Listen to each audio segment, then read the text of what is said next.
Bienvenidos a nuestra edición de Notidiario para el día de hoy. El Parlamento en pleno aprobó una ley en donde cada persona que visite nuestra isla deberá pagar la suma de 4.50 florines. Según el ministro encargado, Charles Cooper, era necesaria esta ley para tener una base legal y poder cobrarle a cada pasajero. De esta manera, finalmente, llevaremos a nuestra aviación a la categoría 1 y podremos cumplir con todas las exigencias, brindando así un servicio de alta calidad. Haciendo un cálculo con la cantidad de pasajeros anuales, se estima llegar a la cantidad de 3.7 millones de florines cada año y se destinará del 1 al 2% a las autoridades del aeropuerto para que se encargue del cobro de la misma. Durante los últimos días, Extra se ha dado cuenta que no hay mucho control de las autoridades durante la semana. Esto se debe a que se están enfocando más en los fines de semana, monitoreando el movimiento de las calles. También sabemos que las cifras de contagio han bajado. De igual manera, las autoridades siguen activas para el cumplimiento adecuado de las reglas en los diferentes establecimientos.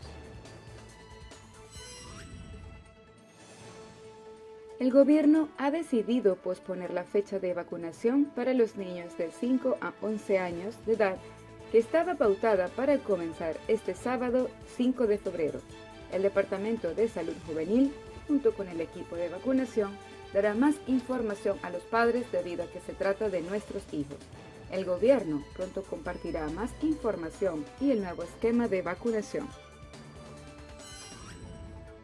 Y ahora, nuestras noticias internacionales. La Comisión Europea avanza en su plan de estímulos a inversiones en fuentes energéticas limpias y renovables.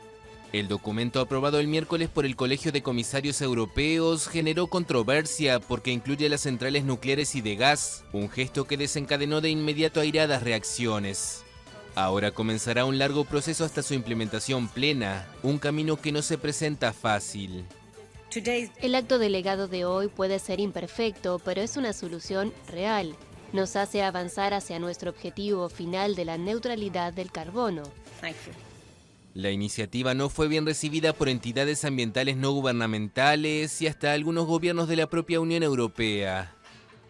Prepararemos los detalles legales en las próximas semanas y si esta taxonomía entra en vigor, iniciaremos un procedimiento ante el Tribunal de Justicia de la Unión Europea.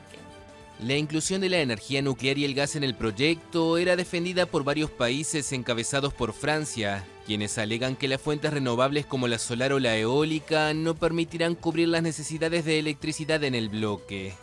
En contrapartida, Alemania, un país altamente dependiente del gas para mover su industria, encabezó el grupo de países que se opone a la inclusión de la energía nuclear en el programa de inversiones sostenibles y defiende la inclusión del gas.